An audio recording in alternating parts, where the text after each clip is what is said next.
akan mewawancarai salah satu staf yang bekerja di perusahaan retail. Silahkan. Oke, perkenalkan. Halo. Nama saya Christian. Nama saya Daniel. Oh, Pak Daniel, saya mau nanya, Bapak ini kerja di perusahaan apa nih? Kalau dilihat di keliling-keliling ini kan besi ya, Pak? Ya.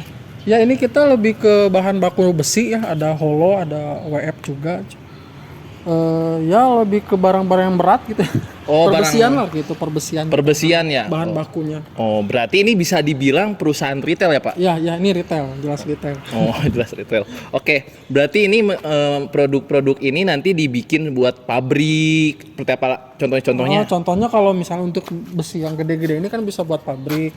Buat pabrik bikin pondasi, atap di atas juga, atau enggak kayak untuk besi-besi holo kecil biasanya tukang las itu pakai buat bikin gerbang, bikin kanopi yang kayak gitu sih. Oh. Sebenarnya ada di kehidupan kita sehari-hari sih, lebih ke pakai bahan bakunya kita. Gitu. Oke. Ini nama perusahaannya itu PT Anugrah Prima Baja. Ya, Oke. Baik. Nih, kan selama kita mengalami Covid kan kemarin pandemi ini. Nah, gimana sih supaya perusahaan ini bisa survive gitu? Apa yang dilakukan oleh perusahaan PT Anugrah Prima Baja ini?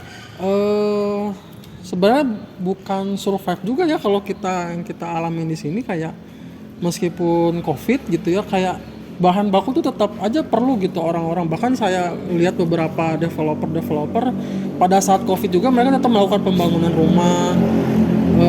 Ya di mana-mana ada banyak rumah, sedangkan ya berarti kan otomatis kalau menurut saya untuk bahan baku retail besi kayak gini kayak istilahnya nggak ada matinya nggak sih gitu. Iya, jadi, betul. pasti dipakai, tukang las juga pasti nyari besi, nyari holo buat bikin pagar dan lain-lain gitu.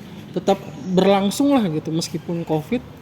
Menurut saya untuk selama ini yang saya alami selama Covid tuh kayak nggak berpengaruh apa-apa sih. Nggak berpengaruh ya sama sekali ya, Pak ya? Pendapatnya tetap stabil, yang mungkin kadang ada kurang-kurang di pendapatan aja sih. Oh, baik. Saya dapat poinnya. Nah, Pak, saya penasaran. Ini kan sebenarnya kalau dilihat dari depan itu tertutup ya.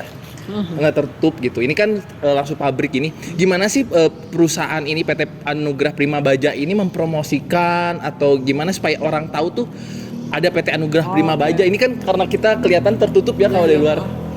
Gimana, Pak? Kalau di sini sebenarnya nggak terlalu gimana sama promosi sih. Kita ada juga kadang dikit-dikit promosi di Instagram.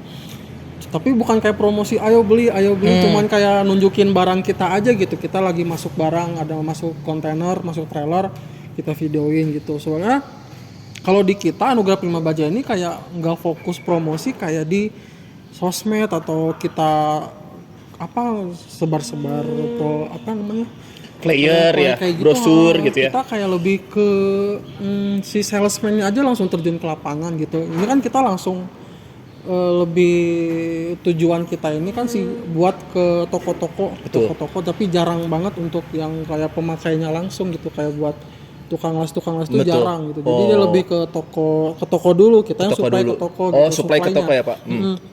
Nah, kenapa enggak itu? Karena lebih si sales itu kalau kita langsung terjun ke toko tuh dia lebih tahu gitu kebutuhan kita kayak gimana, kayak ya beda lah kita promosi sama kita ngomong langsung gitu kan, kita lebih tahu sih kebutuhan si owner toko tuh apa.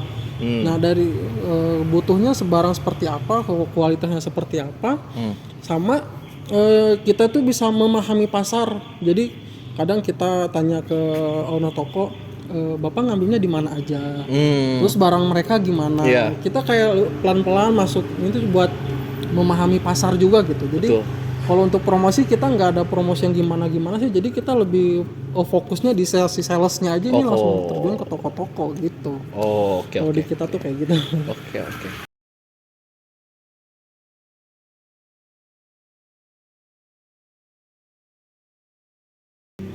Ya untuk alur perusahaan ini ya seperti pada perusahaan umumnya, kita beli barang ini ke supplier. Kita ada pabrik di Medan, pabrik pembuatan langsung. Kadang kita ambil barang ke sana, dikirim ke sini melalui kontainer. Nah, kadang untuk mengefisienkan waktu, kita ambil juga ada supplier di Jakarta. Jadi kita beli barang yang udah jadi. Nah, terkadang juga kita beli bahan berupa bahan baku. Bahan baku ini sebutnya kita coil berupa gulungan plat. Nah, kita beli bahan baku ini lalu kita bawa ke tempat produksi ada di Jakarta. kita bawa ke sana untuk dibentuk menjadi holo. Nah, kadang juga kita seperti itu, dan juga pernah juga kita ambil ke Vietnam. Kita ke Vietnam itu barang jadi, barang import, barangnya dimasukin kontainer, import biasa masuk kontainer langsung dibawa ke gudang ini. Sebegitu sih alurnya. Udah itu setelah semua barang masuk gudang, ya seperti biasa kita lakukan penjualan. Fokus target kita pengiriman ke toko-toko gitu untuk kuantitas yang cukup besar, karena kita kirim dengan mobil besar. Nah, seperti itu kalau ke toko-toko. Kalau untuk yang kecil-kecil kadang-kadang kita ada yang kasih juga kayak seperti tukang las gitu, kayak pemakai langsung, untuk ambil yang kuantitasnya lebih sedikit. Kadang juga kita kasih juga gitu, tapi biasanya mereka ambil sendiri barang itu. Untuk yang cukup besar tentu pasti kita antar dengan mobil besar. Itu sih untuk alurnya jalan perusahaan dari produksi sampai penjualan ke customer gitu. Nah Pak, kalau boleh tahu, kan ini lokasinya, ini kenapa sih memilih lokasi ini kalau di Jalan Makarsari apa ya? Ya, Jalan Makarsari. Jalan Makarsari ini kenapa sih lokasinya, pemilihan lokasinya buka di sini? Ya sebenarnya ini lokasinya juga cukup strategis gitu. Di sini beberapa di Wales ini juga banyak lingkungan pabrik juga, industri juga, terus emang gampang dilewati untuk mobil-mobil besar gitu, kayak apalagi kita kan mudah ya Pak ya? Aksesnya mudah, apalagi kita kan pasti masuk tuh kadang mobil besar, kontainer, trailer gitu kan. Jarang sekali kalau mobil-mobil kecil pick up gitu, atau kalau diesel itu kan lebih untuk ke pengiriman. Tapi kalau kita ngambil barang gitu, beli barang ke supplier, ya otomatis kita masukin mobil besar gitu, bukan mobil kecil kayak gitu. Jadi ya lebih mudah juga, aksesnya gampang lah gitu. Enak di sini gitu. Nah Pak, pengen tahu nih, kalau misalnya ada pelanggan atau customer yang beli di sini dalam jumlah tertentu, di sini ada memberikan promo atau memberikan diskon atau gimana Pak kalau di sini sistemnya? Kalau kita nggak diskon yang gimana sih, paling kalau kita setiap ada orang yang beli kan pasti kita antar pakai mobil gitu. Untuk yang kuantitas kuantitasnya. Biasanya kalau untuk yang kecil-kecil ya mereka ambil sendiri, bawa mobil sendiri. Nah, biasanya sih kalau di kita untuk pembelian 8 ton ke atas, nah kita kasih ada diskon beberapa persen. Mungkin di atas 10 nanti ada lagi, di atas 15 ton ada lagi, dan gitu aja, berkelangsungan aja gitu, berkelanjutan. Makin besar ya dia ngambil barang banyak kita, ya kita kasih lebih besar juga diskonnya gitu. Oke, baik Pak. Saya nangkep ya. Ya. Jadi saya punya tambah pengalaman baru ya, tambah pengalaman baru gitu ya, mengerti ternyata retail di perusahaan PT Prima Baja ini seperti itu ya. Oke, gitu. Terima kasih Pak. Siap. Untuk waktunya. Bapak bersedia untuk diwawancara. Siap. Terima kasih. Semoga usahanya lancar. Amin, ya Pak ya. amin. Semoga Bapak kerja di sini betah ya Pak ya. Oke, sekian wawancara dengan Daniel Sianturi. Terima kasih.